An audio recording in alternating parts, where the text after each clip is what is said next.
tiens d'abord à vous remercier, tous les participants qui sont avec nous, qui sont, je l'espère en fait, des passionnés des énergies renouvelables et du solaire. Et je tiens aussi à remercier les organisateurs en fait du Solar Expo. Moi, ce que j'ai prévu, c'est de vous parler.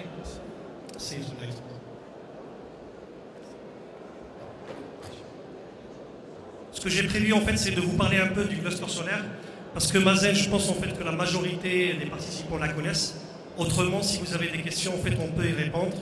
Mais le plus, en fait, moi, ce que j'ai prévu enfin dans ma présentation, c'est de parler en fait d'un nouveau venu, d'un nouveau acteur qu'on souhaite. Un acteur d'abord pour la croissance de la filière, mais aussi un acteur pour la croissance tout court, c'est-à-dire la croissance économique et socio-économique. Donc pour essayer, en fait, avant de commencer sur la présentation, je pense que le plus important serait de présenter ce que ça veut dire un cluster, parce que c'est un terme barbare et qui peut être présenté de plusieurs manières. Il y a la manière la moins sympa, c'est de le présenter de manière formelle avec un texte. Donc un cluster, c'est une structure regroupant plusieurs acteurs, institutions, agences, entreprises, établissements de formation, dans le sens en fait d'avoir des synergies et de développer la filière. Il y a une autre manière qui est plus sympa, c'est de la présenter à travers en fait des mots-clés: interconnexion, performance, innovation, diffusion, mutualisation et coopération. Ce sont réellement les objectifs. En fait. Le cluster lui-même, en fait, c'est simplement un réceptacle qui va permettre d'arriver, plutôt de tendre à ces objectifs. Il y a une troisième manière en fait de présenter le cluster solaire, c'est de le présenter à travers des exemples. Donc on a deux exemples mythiques. Donc la Silicon Valley sur les ICT et Hollywood pour je vais y arriver, pour l'industrie cinématographique. Quelques éléments en fait sur le cluster solaire. Donc le cluster, il a été créé le 21 avril 2014 à Casablanca. Les objectifs, je vais les rappeler très rapidement. Je pense en fait qu'ils sont déjà dans les mots-clés. Donc mettre en synergie les différents acteurs de la filière, améliorer la productivité des entreprises, accroître leur capacité d'innovation, favoriser le développement des compétences. Actuellement, on est à peu près une vingtaine de membres fondateurs, donc 12 entreprises, 3 institutions, 2 établissements et 6 membres du comité scientifique. Et on a une équipe d'animation de 4 personnes. L'écosystème du cluster solaire, parce qu'en fait, en général, on utilise ces termes de manière équivalente. Donc, cluster, écosystème, pôle de compétitivité, en fait, en général, ça veut dire la même chose. Donc, en fait, là, c'est juste en fait les logos des membres actifs et le comité, plutôt les membres associés. Dans la deuxième partie de la présentation, je vais vous présenter en fait les services du cluster solaire, parce que comme je l'ai dit en fait au tout début, ce que nous souhaitons en fait à travers le cluster solaire, c'est réellement en fait développer la filière solaire. Donc en fait, on a conçu le cluster pas simplement en tant qu'entité, mais aussi en tant que structure qui est imaginée autour d'un ensemble de services à l'ensemble des adhérents, aux entreprises et à l'innovation. Je vais commencer en fait par le premier service en fait qui est mis en place par le cluster solaire, c'est le Green Business Incubator. Vous allez me dire en fait, et c'est une question très légitime, pourquoi un incubateur dans un cluster solaire? Tout d'abord en fait pour plusieurs raisons. La première, tout d'abord, c'est parce que les startups et plutôt en fait les entreprises, les jeunes entreprises ou les très jeunes entreprises jouent un rôle économique très important dans une filière. Il apporte une dynamique, il apporte un son nouveau qui est nécessaire au développement de la filière solaire. Ensuite, parce que nous pensons que l'incubation, plutôt que la création en fait, d'entreprises, est un élément important pour le développement économique du Maroc, et c'est là aussi des objectifs en fait, du cluster solaire. Et troisième élément de réponse, c'est parce que il y a toujours des opportunités, et nous pensons en fait qu'il y a toujours des opportunités qui peuvent être saisies par de nouveaux venus. Donc de quoi s'agit-il pour l'incubateur?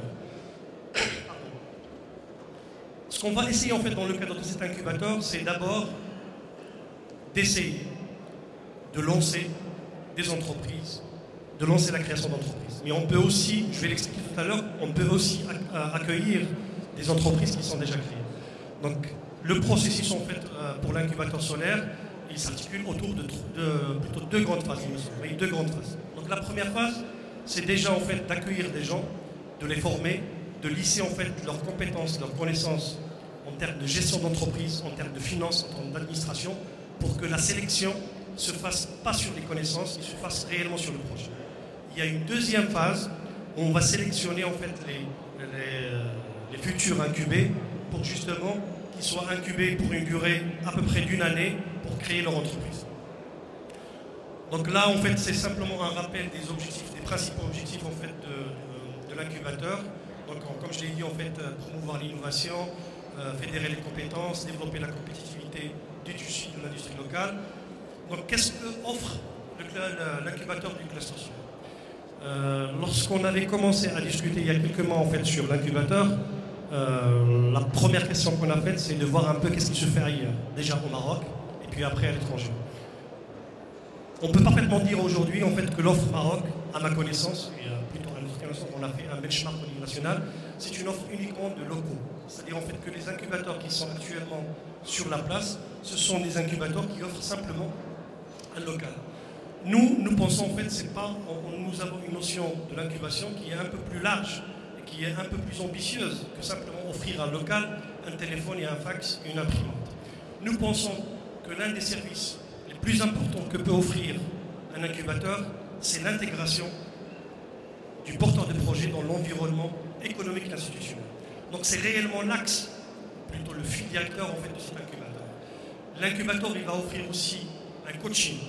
Ça veut dire en fait qu'il y aura des industriels, il y aura des membres du cluster solaire qui vont venir prendre sur leur temps pour coacher les incubés. Et c'est là aussi l'intérêt en fait de cet incubateur, c'est réellement un accompagnement personnalisé par une équipe d'experts, mais aussi par une équipe d'industriels et de professionnels qui vont accompagner l'entreprise dans son implantation dans le tissu économique et social marocain.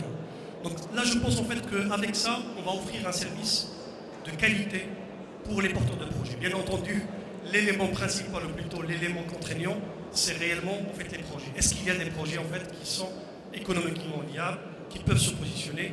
Et nous, on va, en tant qu'incubateur, on va donner toutes les chances à l'incuber, porteur de projet en fait, pour qu'il mène son projet à terme. Il y a une deuxième partie, Il y a une deuxième partie en fait de l'incubateur qui est celle en fait de la pépinière.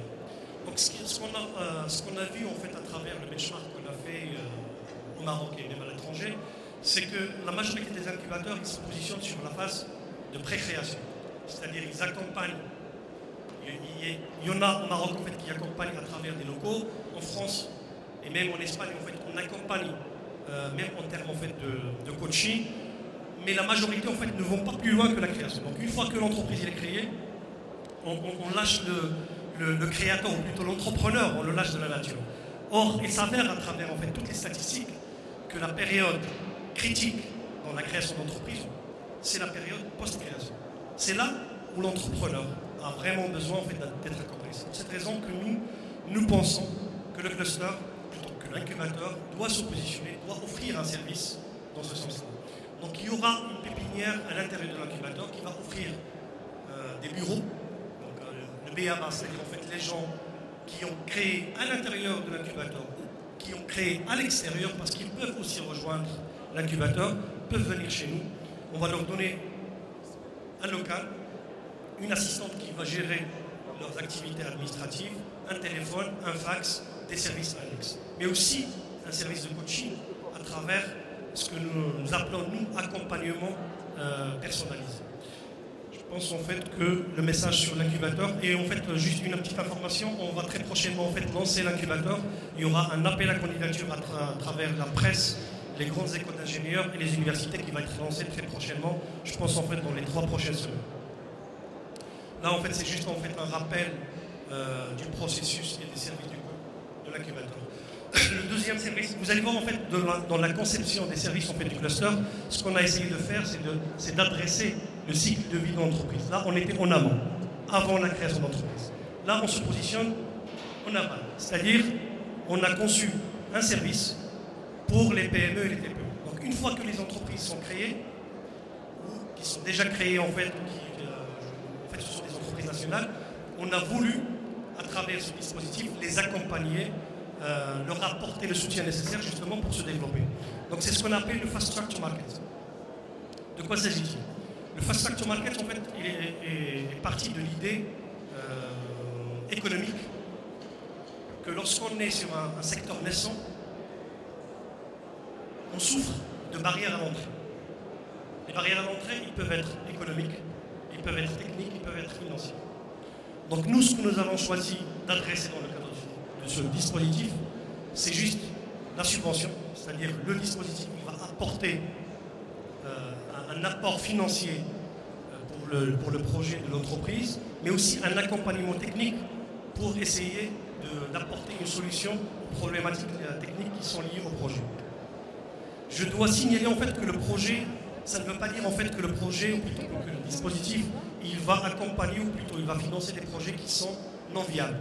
L'idée principale, c'est d'accompagner des projets qui sont viables économiquement, qui sont bancables, mais simplement qui souffrent du fait qu'on est sur un marché naissant, donc les clients ne font pas confiance, ils ont besoin d'un démonstrateur, ils ont besoin de démontrer que ça fonctionne ou d'une vitrine technologique avant de pouvoir s'engager. Donc l'objectif global, en fait, c'est ce qu'on voit, c'est de favoriser le développement d'un produit au service solaire vitrine technologique d'évaluation des potentiels commerciaux, avec une finalité, c'est faire émerger rapidement les premiers résultats pour les PME.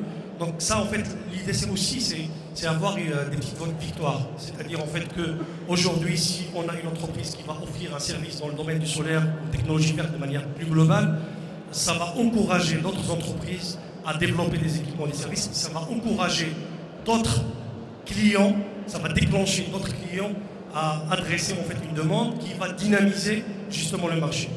Donc l'approche en fait c'est une sélection de projets, donc on l'a conçu en deux phases. Une première phase en fait c'est une présélection. Là aussi on a pensé en fait en termes pratiques. Nous on n'a pas souhaité demander aux entreprises de travailler sur un projet alors qu'ils n'ont pas l'assurance. Et on n'a pas l'assurance en fait que le dispositif leur convient. Donc il y a une première phase de présélection qui va se faire simplement sur une fiche projet où on va vérifier mutuellement que le dispositif répond aux attentes du projet et que le projet répond aux attentes du dispositif.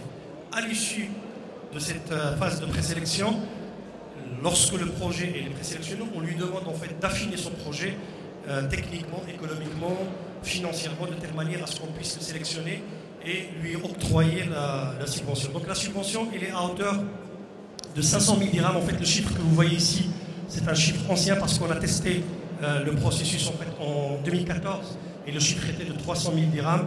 Pour 2015, en fait, c'est 500 000 dirhams à hauteur de 50% en fait du montant global du projet. Donc la durée de mise en œuvre, il ne doit pas excéder 12 mois. Là aussi, en fait, c'est un chiffre ancien, donc 6 mois. Et donc les périmètres du projet, c'est les applications solaires, technologie propre, technologie verte de manière globale. Donc juste pour votre information, on a lancé l'appel à candidature, ou plutôt l'appel à projet fin janvier, il me semble, ou plutôt la moitié à mi-janvier. Le délai pour la présélection a été prorogé jusqu'au 9 mars.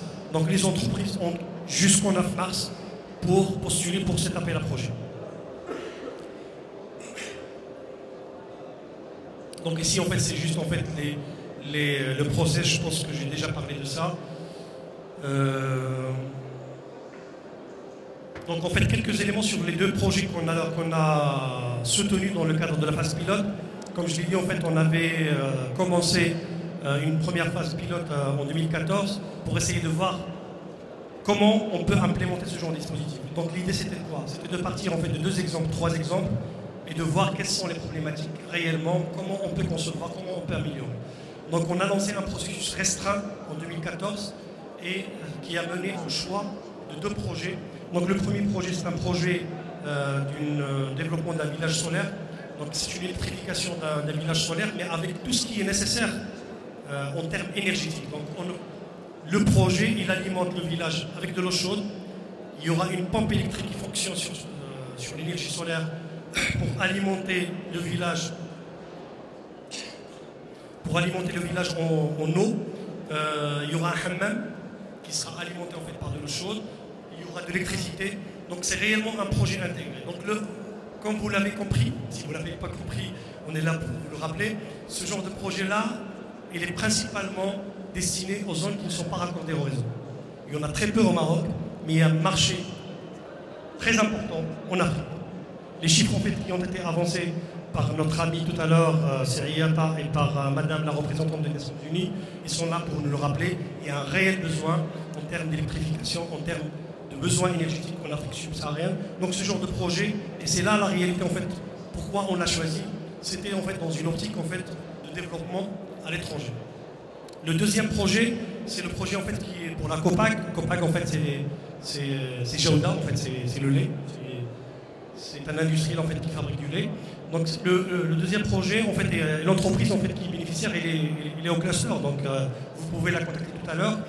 C'est un projet en fait d'installation d'un projet pilote de CSP pour la production de chaleur. Comme vous le savez en fait, dans le cadre du process de production de lait, le lait en fait pour l'usage journalier, en fait le lait qu'on boit le matin et qu'on prend avec le café, on a besoin de chaleur pour stériliser les équipements, pour stériliser pas mal de process.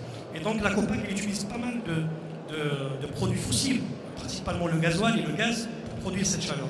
Donc l'idée, c'est d'essayer de capter ce marché à travers un petit démonstrateur. Donc l'idée, elle est là, c'est de convaincre à travers un démonstrateur qu'on peut répondre aux mêmes besoins avec l'énergie solaire. Donc le projet, il vise à installer un petit démonstrateur qui va alimenter la COPAC avec une infime partie, il faut le dire en fait en termes d'énergie, qui va permettre de l'utiliser dans les cadres de leur process.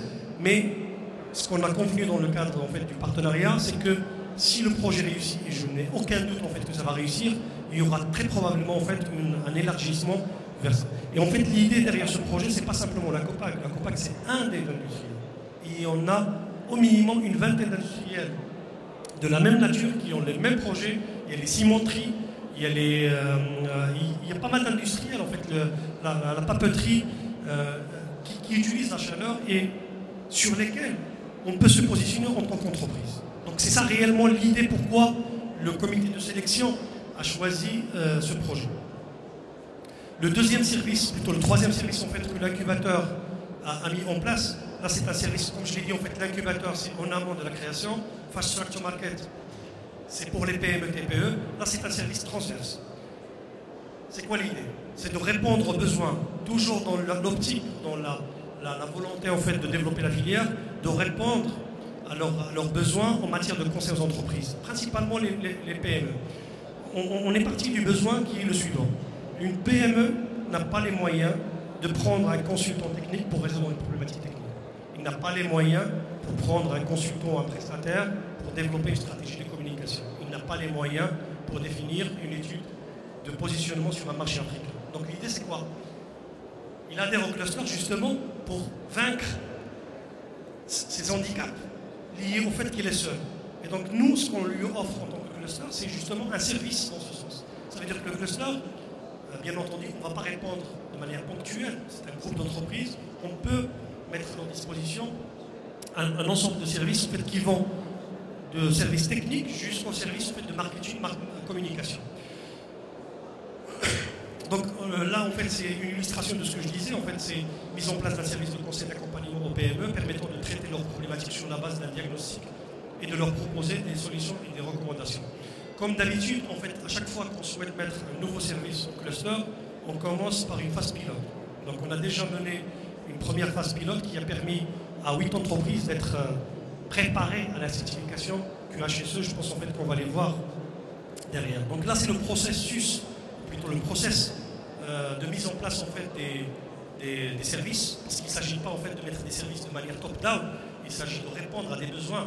Donc là, ce qu'on a prévu, c'est un séminaire de lancement pour expliquer de manière globale quel est l'objectif, quelle est la finalité, des groupes de travail thématiques qui seront composés autour de thématiques communes, par exemple la galvanisation, la communication, le financement, le marketing, et puis après le groupe il va définir quels sont ses besoins sur ces thématiques-là, et le cluster va agréger tous ces services-là et va mettre en place des prestataires qui vont apporter ce service aux entreprises. Et puis après, la dernière phase, c'est la phase de dissémination, parce que c'est ça aussi l'objectif, c'est de disséminer les résultats et les bonnes pratiques. Je pense que j'aurai l'occasion, oui, voilà. Justement, ça c'est la première phase qu'on a menée, la phase pilote en fait qu'on a menée en 2014, qui a permis à 8 entreprises de bénéficier de programme. Il y en a en fait qui ont commencé simplement le programme. Et en fait, celles que vous voyez ici, les 5, ce sont ceux qui sont allés jusqu'au bout du programme. Donc le programme, c'était simplement en fait un programme de préparation à la certification QHSE. C'est pas simplement pour faire beau, en fait, dans les plaquettes de présentation. C'est parce que la certification QHSE, elle est demandée par les partenaires, elle est demandée par les sous-traitants, parce qu'ils ont des normes à respecter dans le cadre de leur process interne. Donc nous, on a accompagné en tant que cluster ces 5 entreprises pour se préparer à la certification. Probablement qu'on aura l'occasion de les accompagner en 2015 en fait, pour aller jusqu'à la certification, avec en plus, bien entendu, en fait, tous les services qu'on va concevoir. Le 4e service en fait, qu'on a mis en place, c'est une plateforme B2B. Donc comme vous le savez, en fait, je ne sais pas si je l'ai dit ou pas, le cluster solaire, c'est un cluster national. Ce n'est pas un cluster localisé sur une région, contrairement à d'autres clusters au niveau international.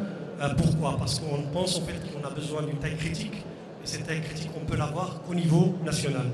Mais le fait en fait d'avoir un cluster au niveau national pose une problématique.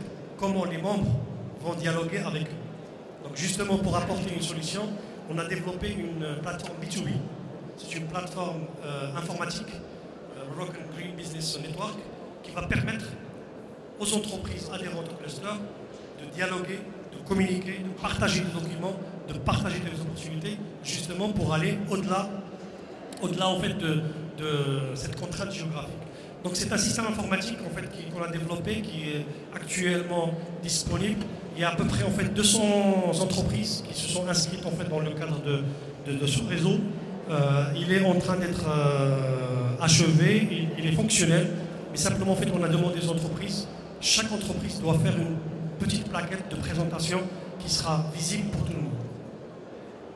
En fait là on a l'interface en fait, de la plateforme B2B. Il y aura même en fait, c'est comme un réseau social, mais un réseau social professionnel. Dans le sens, en fait, les gens, plutôt les adhérents, ils peuvent créer des groupes de discussion entre eux sur des thématiques données pour essayer de résoudre. Ils peuvent poster, moi j'ai un marché que j'ai reçu en fait, de l'ONE, est-ce que tu peux être positionné? Voici les plans. En fait, c'est réellement un outil de travail en réseau pour les membres du cluster. Le 5e service qu'on a mis en place, c'est le service de veille et d'intelligence économique. Là aussi, en fait, les PME ne disposent pas de ce service. Donc nous, ce qu'on a pensé, c'est très important de fournir ce service-là à nos adhérents, c'est-à-dire en fait que les entreprises adhérentes vont recevoir, ils reçoivent déjà, les membres ils reçoivent déjà, les autres en fait ils vont le recevoir prochainement, ils reçoivent en fait des veilles thématiques sur l'industrie, sur le financement, sur les opportunités. Ils peuvent aussi, et c'est ça la nouveauté aussi en fait, sur ce genre de service, c'est pas simplement du top-down, ils peuvent demander de manière ponctuelle un service de veille. C'est-à-dire, moi je suis une entreprise, je suis intéressé par le marché je vais dire n'importe quoi, ça, de l'Afrique du Sud en fait, sur les onduleurs. Je peux demander au cluster solaire, à travers en fait, l'équipe de veille, de faire cette veille pour moi. Bien sûr, puisqu'il est destiné à moi tout seul, il y aura un tarif, une participation, mais le cluster va mettre en place en fait, une équipe qui va rédiger une veille spécifique. Là, en fait, on voit en fait, qu'on a plusieurs livrables. Donc, il y a des livrables en fait, mensuels, des revues mensuelles thématiques sur le photovoltaïque, sur le CSP, sur les technologies, sur l'industrie, sur le financement. Il y a aussi un livrable trimestriel. En fait, c'est ce qu'on appelle, je ne sais pas s'il y a le nom ici. C'est le rapport trimestriel, en fait, c'est un rapport d'experts. En fait, on fait le benchmark des 3 mois. Quels sont les faits marquants sur les 3 mois en termes du solaire sur les thématiques concrètes. Et puis après, on peut, comme je l'ai dit, en fait, on peut apporter un service personnalisé. Le dernier service, non, il y a quelques cinq qui ont sauté, mais c'est pas grave, je vais en parler. Le dernier service, en fait, c'est un service de promotion et de networking. Donc l'idée ici, c'est toujours en fait de promouvoir le cluster, de promouvoir ses membres. D'abord, ici je le fais avec vous. On va le faire en fait dans les événements internationaux. On organise des journées en fait, de networking avec des entreprises espagnoles, des entreprises françaises, des entreprises allemandes. La semaine prochaine, non, c'est pas la semaine prochaine, c'est après-demain. Non, c'est demain, pardon. C'est demain, en fait, on organise une importante délégation du cluster va se déplacer à Madrid pour rencontrer une trentaine d'entreprises espagnoles pour essayer de voir de quelle manière ils peuvent travailler ensemble dans le cadre du projet Nord 2 et Nord 3. Vous voyez, en fait, l'idée c'est ça, c'est d'essayer en fait de promouvoir, mais aussi de mettre en réseau nos entreprises, nos adhérents avec les entreprises étrangères, parce que nous pensons qu'il y a des choses qu'on peut faire en tant qu'entreprise marocaine sans intervention. Les gens n'ont pas besoin de nous pour faire ça. Et il y a d'autres choses, on a besoin d'un accompagnement. C'est le sens en fait de ce qu'on est en train de faire. Et il y a d'autres choses, même avec cet accompagnement, qu'on ne pourra pas faire seul. Et donc il faudrait aller chercher des partenaires pour pouvoir en fait développer nos compétences, nos capacités. Et c'est réellement, je pense, c'est cette démarche-là qu'il faut qu'on développe de partenariat pour essayer de se positionner. Voilà, je pense en fait que j'ai dit tout ce que j'avais à dire. Merci à vous et je reste à votre disposition si vous avez des questions. Merci.